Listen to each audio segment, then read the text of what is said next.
Hey, everybody. Welcome back to another episode of Built Like This podcast. I'm your host, Maxine. We're on episode 331. Hi. Hope you guys are doing well. Thank you for tuning in and watching and supporting this independent broadcast. I so appreciate it. Okay. Who's been watching Love is Blind UK? Love is Blind UK.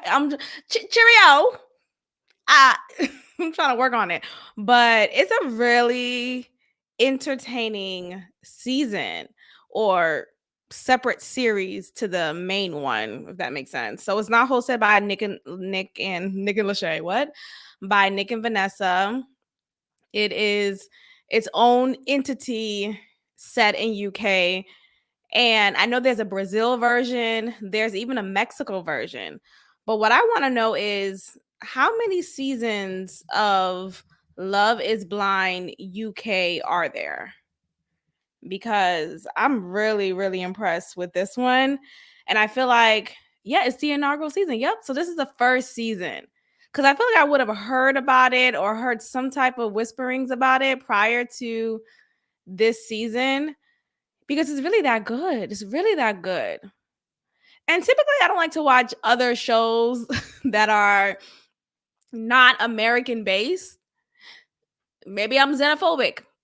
No, I don't think it's that. I mean, I watch many shows that are heavily populated or entirely populated by British actors with the full on accent and yada yada yada. The thing is, I won't seek for it, but if the content is good, I'll watch it. And the reason why I don't seek for it is I just find it to be a little distracting. I just it's like, what are we doing here? Like, what's this? What's going on? But you understand that universally we're all the same. Like we're all the same. Yeah, we have these exterior differences and these factors that are purely external, but ultimately we all want love and connection and to belong and to be accepted. And you see this trend amongst any demographic, really. So it's pretty amazing to watch it and see that they're just like, you and I, right? You know how they used to say, oh, no one wants to watch an all black cast movie or an all black cast show. And then I mean, I haven't said that, obviously, I'm black, but you watch these specific demographic or the specific ethnic show. It's not even an ethnic show, but it's primarily um acted by ethnic people, right? It's outside of the typical white culture that we are fed or that we've been fed for so long. So when we finally see a show that is majority black or majority Asian or majority Muslim, any of that, it's like, wait, whoa, look at this whole new world. But you realize, yeah, there are some differences, but there are more similarities than there are differences. And it's pretty amazing to watch. But anyway, yes, I've been watching Love is Blind UK because I've been seeing a lot of the people who I watch on YouTube, they've been posting a lot of content about it. I'm like, okay, this looks like it's tea. And it's tea. It's tea. I'm currently on episode, is it 7 that I finished? No, I finished episode 6.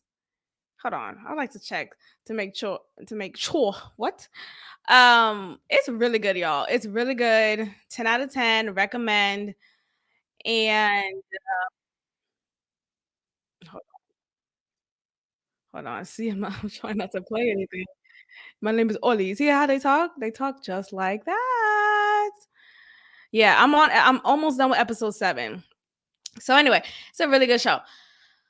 What I don't know if I really want to talk about it yet, because I don't wanna like ruin anything for anyone. But hmm.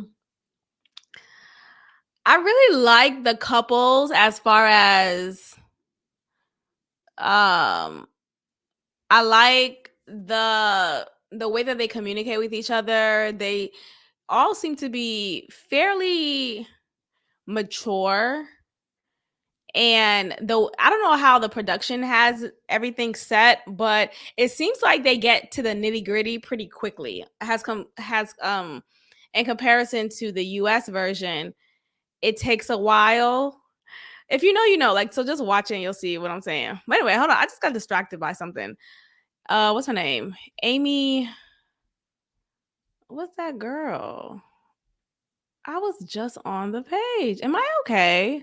So I'm getting someone has Cushing syndrome. I didn't know that was a thing. There is this Amy, oh my gosh. Cushing syndrome is when you are it's a hormonal disorder. It's caused when you have high levels of the hormone cortisol over a long time. So basically when you have a fat face, if that makes sense. Amy Schumer. Yeah, I'm just reading. It just came across my timeline right now. I guess she revealed it in February, but she announced that she has Cushing syndrome, which is a rare hormonal that word is so hard. Hormonal? It's the O and the R and then the MO right after. Like, what? Hormonal disorder that occurs when the body produces too much cortisol, which is a stress hormone. Wow. So that explains why her face looks very, very puffy. It's kind of sad. Oh my gosh. Oh, her face is swole up like a balloon. Wow. God bless. I mean, I don't know what to say. That's really sad. But anyway, shout out to Celine Dion. I don't think I could watch that documentary that she just released because you guys know that she has something like it's called stiff neck syndrome. Y'all, I'll just be making shit up. Like, what? Stiff neck syndrome is, I guess, or stiff person syndrome. Hold on. Yeah, it's another rare disorder. It's stiff person syndrome. She was diagnosed with it at the age of 56.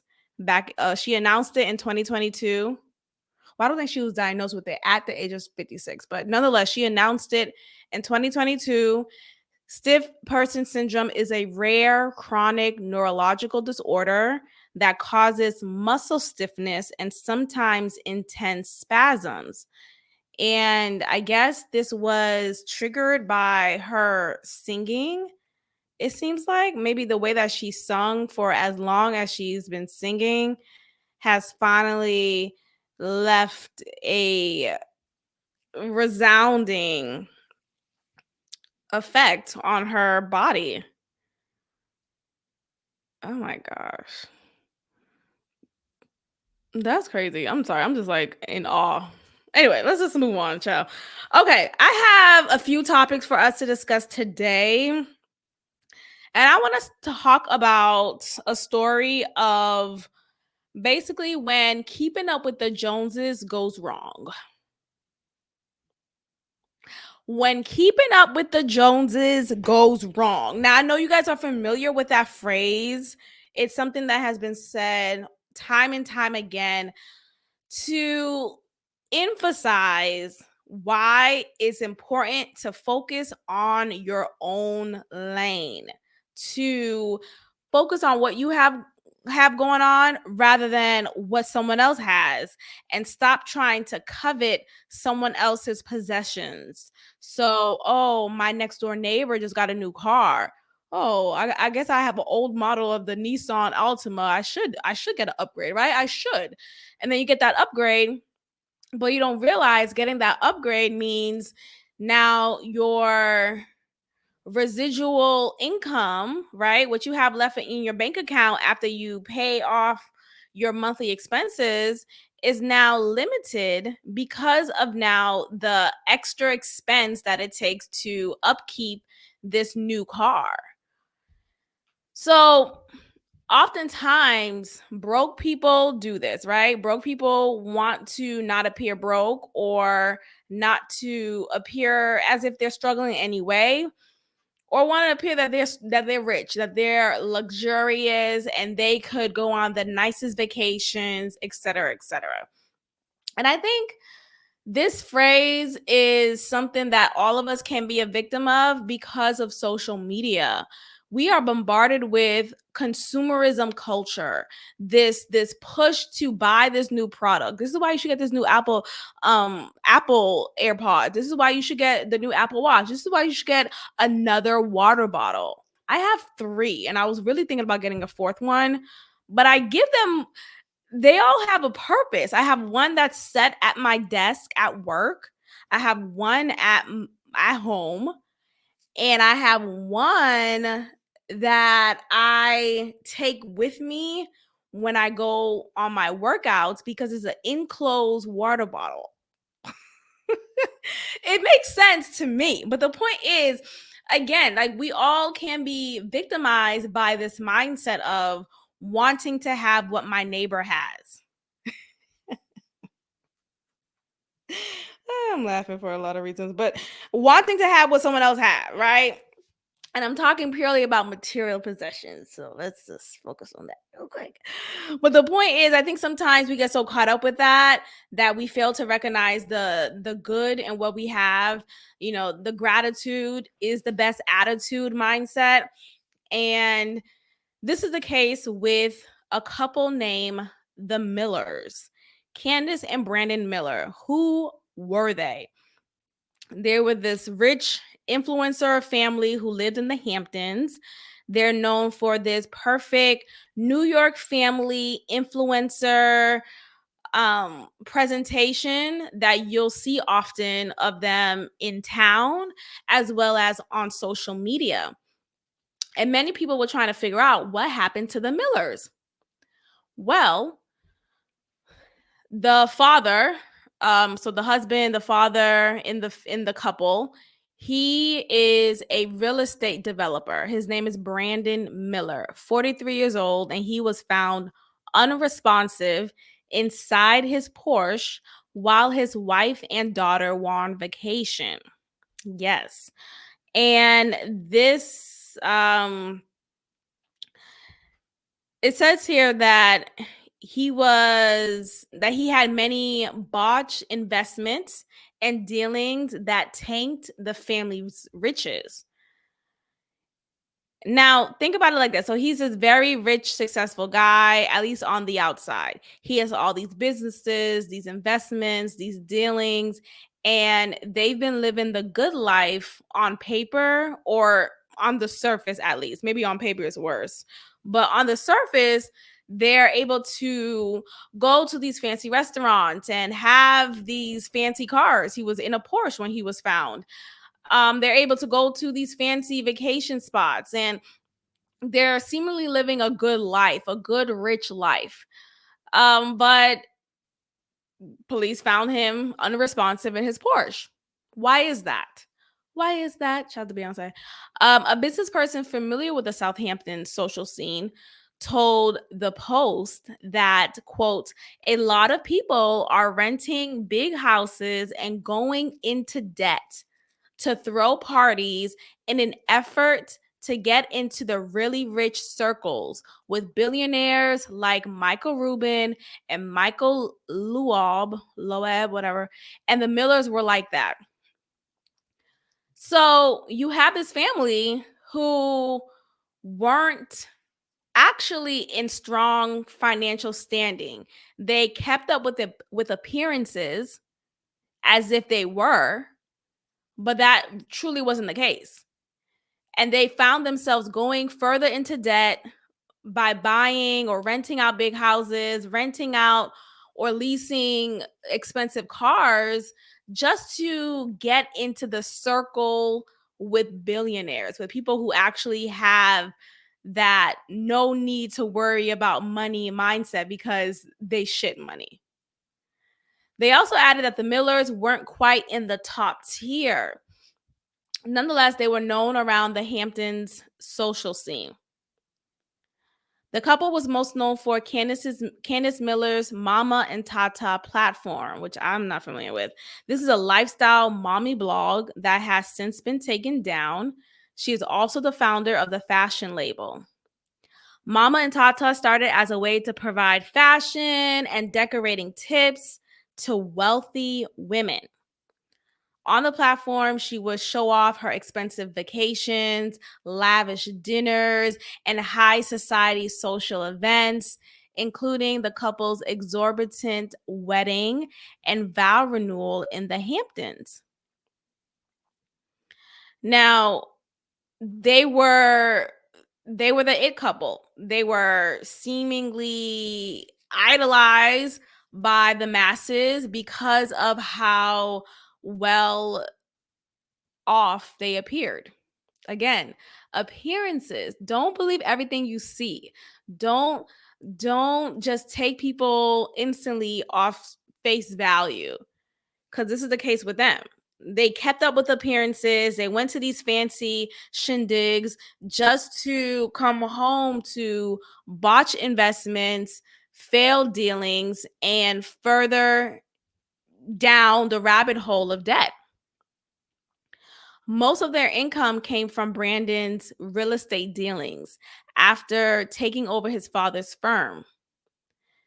Despite reports of Candace marrying for money, the couple had known each other since childhood.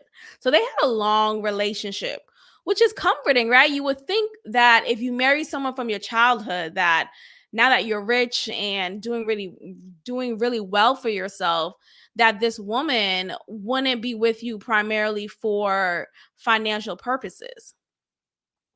But let's stop and talk about that for a second, because I think sometimes women and men, because men do it too, not every man, of course, but like it's not always this bad. I think we like put a bad rap on women who decide to marry for stability. Like, or just, or when men do it too. Like, I think we have to allow people to have hypergamy in their relationships. It's okay. Like, if you feel like being with said person will help make your life a little less stressful, right?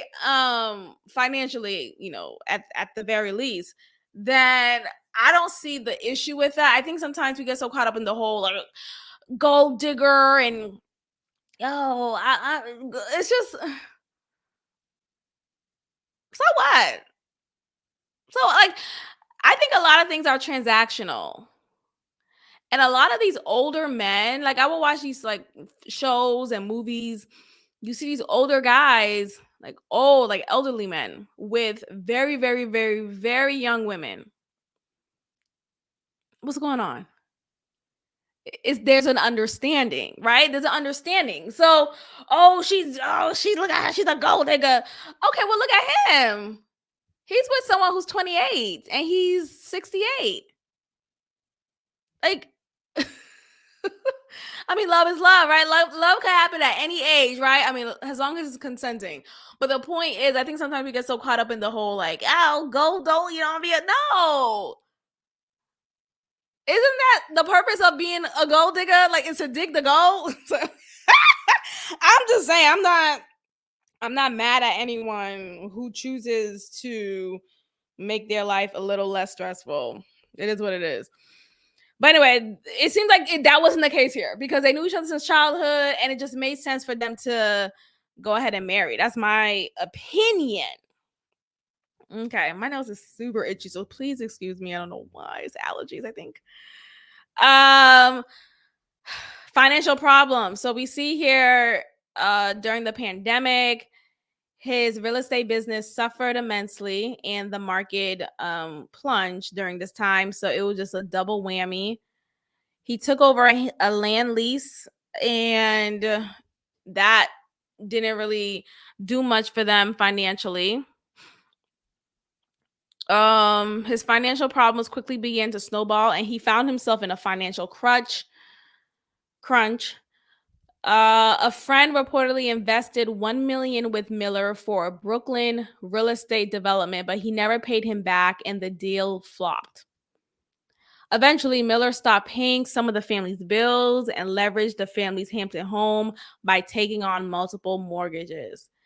She didn't know any of this, apparently. Apparently, the wife did not know any of this. She was not in the loop, and he was shouldering this all by himself. And I feel like that's incredibly sad. You know, you would think that your spouse or whoever you're in a relationship with, you would feel comfortable enough to share, hey, this is where we are financially. Things aren't looking good. We're going to have to downsize incredibly. And I think in this case, had their foundation been strong enough where it wasn't based on appearances and just the optics of it all, he wouldn't feel compelled to die by, or, unalive himself, I should say. I think that's just such um a low mindset to have because he probably thought that was the best option rather than staying alive and being there for his family, for his wife, for his child. It just goes to show when you make money your god, your your life is going to be miserable once that money winds down. And it's not to say that you can't always be financially stable, right? It's not to say everyone who's rich is going to suddenly become poor. And no, I'm not wishing that on anyone. I'm just saying these things aren't always predictable. And if you work in a business in which you are dependent on the market and the market would sometimes plummet, your business will fail. Your business will have seasons in which it is down and your money is tight and you're going to have to downsize and you're going to have to sell this car. And are you now feeling like life is not worth it anymore because of that? Then that's a whole issue in itself. And I think I've learned that money isn't the problem necessarily. It's about your attitude when it comes to it. Like, I think it's amazing to have money. And if you don't have money, you're still living a good life. Like, you're still able to think of yourself in a worthy sense. And yes, you'll have more ambition to figure out ways to increase your streams of income. But ultimately, not everyone's going to be filthy rich. So does that mean, oh, well, the only option is to unalive yourself? No, it's not. And I just feel sorry for this family. I feel sorry that he felt like the only way out was to unalive himself rather than figuring out a financial plan, being honest with his wife, right? Being honest with himself. Because what are these things that, like, we get so caught up in the fairy tale of it all, or this like appearance just upkeep, when what's the point? Like, okay, you're at a billionaire's house. What does that mean? A lot of people who have these riches and could want for nothing are dying inside because they've made money their god rather than appreciating life for just the beauty that it is. Because when your material possessions are taken, or you suddenly find yourself just at a loss because the market went down, your investments plummeted, is life no longer worth living? And I think that's something that a lot of people need to recognize, that this is not just the way to go about living. You have to find joy even outside of the appearances of being successful financially. All right, so go ahead and stop making money your god. God bless him, and let's move forward on to another topic. So a man follows a family onto a plane and he doesn't get checked. Yeah, this is a strange story, so please follow suit. According to Good Morning America, Delta Airlines is reviewing how a man who followed a family onto an aircraft boarded the wrong plane. How did that happen? So, a Georgia mother is demanding answers from Delta Airlines after an alarming incident on her family's flight earlier this month. She says how she felt like there was someone following her and her family throughout the terminal. They were it's a family including a wife, a husband, their two children who are 9 and 6. They're flying home from Dulles, wherever that is, when she noticed a man who appeared to be following her family throughout the terminal. She said her heart started beating immediately. She didn't know what his intentions were. He was standing in the ladies' room washing his hands. What? How is this happening? And was immediately alarmed. She tried to keep her distance, but when the family boarded the plane, that same man boarded as well and sat down right in their row. This doesn't make any sense to me. How is this possible? So he went through the TSA, the gates. You know how before you enter the plane, they check your ticket. They check your ticket, your boarding pass, I should say, to confirm that this is the right flight, or not even the right flight, but like you're confirmed to be here, right? Because sometimes I've gone on different flights, but for the same airline, but maybe I either arrived earlier than I needed to and was able to catch an earlier flight because there was openings and whoever was running the front desk was like, "Yeah, come on." But nonetheless, I had a boarding pass that was sufficient. So my understanding is he didn't have a boarding pass, or if he did have a boarding pass, I guess it was still for the same flight. I don't know. I'm confused.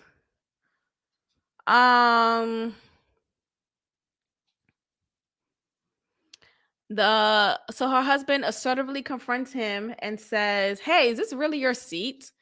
And the man says, "Yes, it's my seat." The stewardess requested to see the man's boarding pass, of course. He was unable to produce it. So how did he get on the flight? That's what I'm saying. Like, so okay, let's say so he didn't have his boarding pass. He didn't have anything to confirm that he is supposed to be here. But how did he get this far? This is what happens when people don't want to work. This is what happens when people don't want to work. It's like nobody wants to work anymore. Me, I'm that nobody. I don't want to work anymore. I say that all the time, but during summer break, I was after my summer job because I did work a summer job, like a regular hour summer job for the month of June, which is a cool experience. It was. It was in hindsight, it was a good opportunity. But nonetheless, I always complain about not wanting to have a job, and then the month of July when I didn't have anywhere to go as far as work, I was going through it mentally, y'all. I was just, and the hurricane came. It interrupted my flow. I felt so I hate when I'm just like frazzled. I hate when like I don't know when my routine is messed up. Just on a personal note, it's one thing when that happens at work because it's expected when you're working at a school, right? It's expected, especially like coming from working at a charter school. I always had to change up and pivot. And okay, there was a fight in the hallway. Now we're giving you 3 extra students because these students can't be together anymore in this classroom. So now take on these 3 extra students who don't speak a lick of English or, Anyway, so all that to say, it's just, it was a lot. It was very hard on me mentally. And somehow I got through. Praise God. Anyway, um, how did he get through? How did he get through? So he was finally escorted off the plane And let's see, there was no security violation since he had a valid ID. And also, he did have a boarding pass, but he had a boarding pass for a different flight that day. So that's how he got by. Got it. Because I used to do that. Not used to. I've done that before, where I would have a different flight boarding pass, but it was for that same airline. It just was a different time, and I was able to get on a different flight at an earlier time because of just openings. So damn. But why was he trying to follow them? My thing is, you must be a bold mother effer to try to follow a family that includes a husband in the family. It's one thing if you're following a single woman, right? A woman who's traveling by herself, or a woman who's traveling with a child, but to also not give a damn while her husband is there. Like, golly, this guy, yeah, lock him up. Lock him up. Let's see. Yeah, I will go ahead and sue Delta Airlines. My safety was at risk here, and y'all need to pay. This is not okay. Not okay at all. Let's see. Delta has processes in place for gate agents and flight crews to verify that individuals on board aircraft prior to departure are customers that are booked on that particular flight. Delta is reviewing the matter in question. I never did that with Delta. I did that with United, and I think probably a JetBlue also. So yeah, maybe this is the enforced policy with Delta, but sometimes whenever there's a rule, not everyone who's working at the company is following that rule. Like, it's not something that everyone's gonna be all strict about. So even though they say this is a rule with Delta, and though I've never done this with Delta, people who's working the front could still not either be aware of the rule or could not give a damn. They probably think, oh yeah, no problem. We have extra seats available. Come on in. Yeah, it's more convenient to get on an earlier flight. Now you have more time at your destination, right? So there's an understanding there. Anyway, I'm glad all is well and they figured it out, but that is insane. Like, how you get that far? Mm, mm, mm. Okay. Matthew Perry, he's back in the news in his death. Like, is this a Tupac situation? Like, what's going on? Okay, so we know that Matthew Perry died due to an overdose of ketamine, which is pretty disturbing considering all of the high reports of ketamine deaths that have occurred. Apparently people are using ketamine. This is the new drug of choice, and it's a zombie type of high that is experienced. So please don't do that. But a lot of people do it, right? After a while you get tired of the cocaine, right? Or you get tired of the heroin. It's like, what's new? What's next? Right? It's a mundane day. I want to switch things up.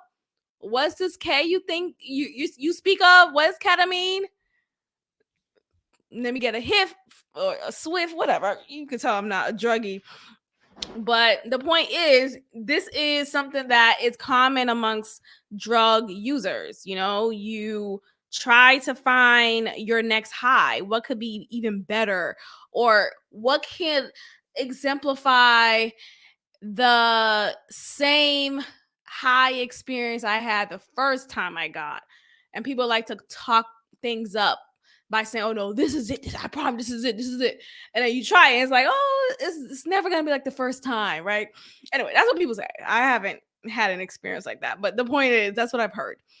Anyway, so Matthew Perry has died because of this. And what I'm annoyed with, and not to say this is not sad, right? This is sad. I'm sorry about his passing. But let's stop acting like he didn't buy the drug. Hello? Is it me? Is it me? Am I being insensitive? Let's stop acting like the drug dealer is the bad guy only in the situation. Like, yes, you shouldn't deal drugs. I get that. Oh, sure. Got it, right? But he also sought out this drug dealer. He also has a relationship with this drug dealer. This was an understanding that this is not the first time he's done drugs. So this idea of, oh, he was bamboozled and the drug dealer should have known better than to give him ketamine, than to give him this dosage. What? He's dealing drugs. Like, you think these drug dealers, maybe there are some who are of moral high ground, whatever that looks like for them, but do you think they're really concerned about, oh, I already gave you enough special K today, I can't sell you another one? Or, hey, I noticed you've been doing this a lot every weekend, let's not do it this weekend. Like, you think they're really giving a fuck about that? Oh, I'm sorry, my nose is itching the crap out of me, y'all. Give me 1 second. I'm gonna have to pause. Okay, and we're back. Sorry. Over here talking about drugs, and you see me just digging up my nose. I swear I'm not doing any drugs. Oh, give me a second. Hold on. Okay. Where were we? Matthew Perry is responsible for his own death. That's all I want to say about this, really. Like, he is the one responsible for his own death. He chose to do drugs. And with doing drugs, there is a risk that you may face of doing too much. Or maybe, while you're doing this, hey, this may be the wrong batch, right? There's always a risk of something possibly going fatally wrong. Let's not act like he's this innocent guy and he was bamboozled and he was just gonna buy some weed, some harmless weed. No, he knew he was getting ketamine. What are we talking about? Anyway, 5 people were charged in the death of actor Matthew Perry, which is just wild to me. Why are they being charged? He's the one who's a drug abuser. 2 of the 5 are doctors. According to federal officials, one agreed to sell ketamine from his former clinic and the other distributed the drug to, it's like the chicken and the egg. Which came first? Sure, yeah. Doctors shouldn't be selling drugs on the side. Like unauthorized drugs on the side. Sure. Yes, we could all agree to that, right? And maybe you also shouldn't be buying them. Right? Like, it takes, in order for them to sell it, you have to be a buyer, right? So Matthew Perry isn't innocent here. I know we all love him on Friends, and he's Chandler, right? That was his name, right? It was Chandler. Hold on, let me make sure. Yeah, Chandler, and then there's Joey, and then there's Ross. Okay, I know my friends, but he bought the drugs. According to this, it says Perry was injected multiple times the day of his death. Okay. Was he like unconscious when he was injected, or did he do it himself? Was he aware of this? Did he ask for this? Was he wanting this? Did he arrange this? Yes, yes, and yes, and yes. An autopsy showed the amount of ketamine in his system had reached the level used for general anesthesia. Or anesthesia. The case has turned a spotlight on loose prescribing practices around ketamine, which is a hallucinogen that has been approved for decades as anesthesia. It has a long history as a party drug, and in recent years, it has been studied as a possible treatment for depression, post-traumatic stress disorder, and chronic pain. Because it's already on the market, patients looking for relief are able to access versions of it, sometimes through cash-only clinics with no oversight. Okay, now they're making a good argument here. Hold on. But I said this, though. Like, it's wrong both ends. It's wrong both ends.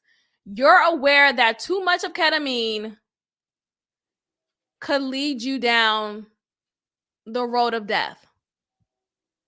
I don't think we're like, I feel like we're painting him as this angel who just like got caught up one day and then boom, he's gone.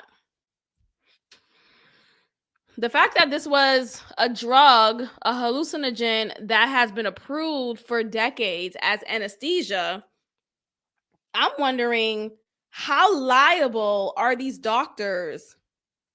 You know what I mean? Because if this is a drug that is approved, right? This is something that people use with, it's just like with opioids though, right? It's approved in the hospital, it's approved when it's prescribed properly by a doc.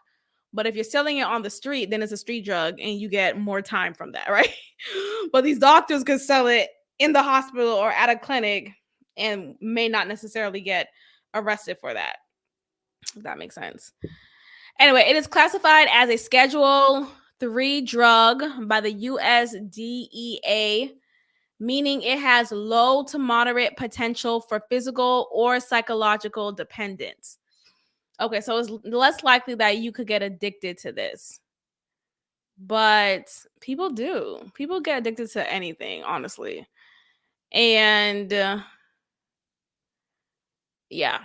Scheduling a drug puts limits on how often a patient can refill their prescription and requires prescribers to be registered with the DEA and adhere to certain requirements for dispensing and storage.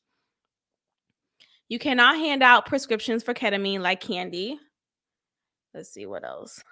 I think let's talk about that real quick. Hold on. I think that the thing is, people are depressed. People are depressed. People are depressed.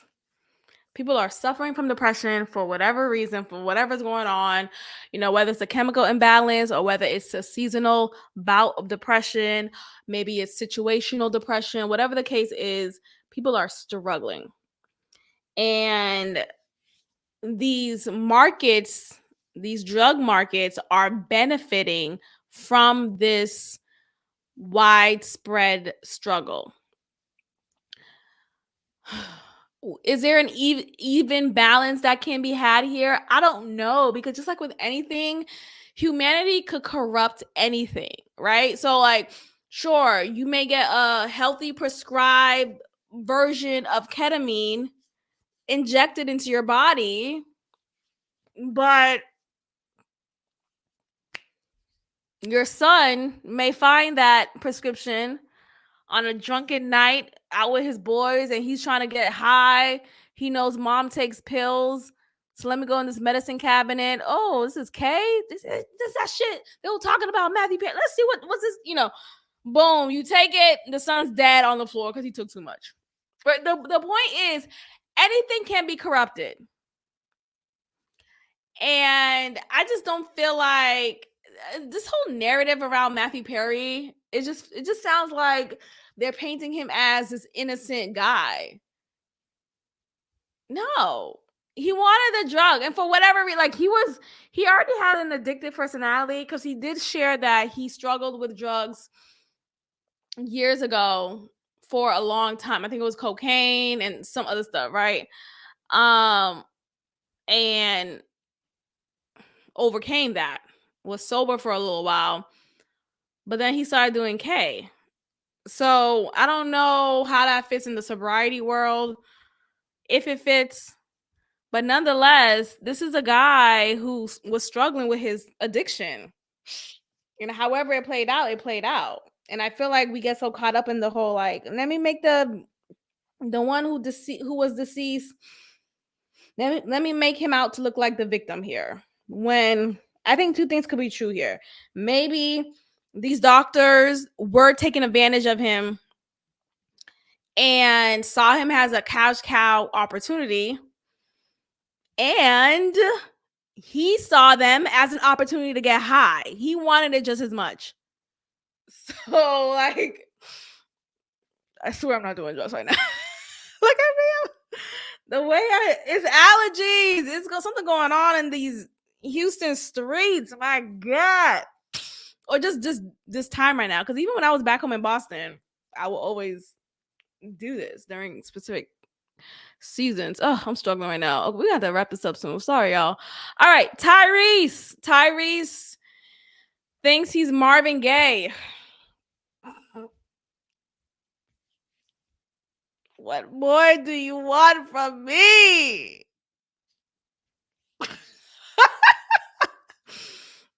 Tyrese, what's going on?